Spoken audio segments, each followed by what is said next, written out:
மாணவிகளை அன்புடன் வரவேற்கிறோம். ஊரே யாவரும் கேளீர், மதம் வேறாக இருந்தாலும் மனம் ஒன்றாக இருப்போம்.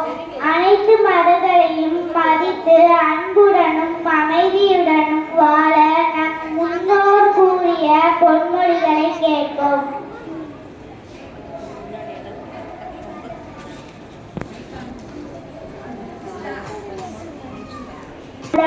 உண்மையையும் அகிம்சை செயலையும் அடிப்படையாக கொண்டது மகாத்மா காந்தி. மனிதர்களுக்கு இடையே வேறுபாடுகளை உருவாக்குவது மதம் அல்ல, மனிதனின் மனப்பான்மையே. அம்பேத்கர்.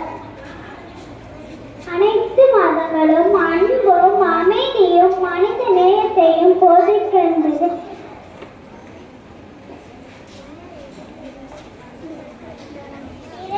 மதத்தை மதிப்பதே நம் மதத்தின் பெருமை. ஒற்றுமை மலரும் இடத்தில் அமைதி நிலைக்கும். மதம்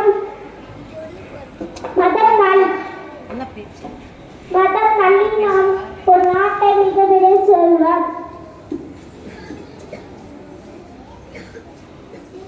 மனித நேயம் எல்லா மதங்களுக்கும் பொதுவான மொழி. எல்லோரும் நேசிப்போம், எல்லா மதங்களையும் மதிப்போம், அமைதியாக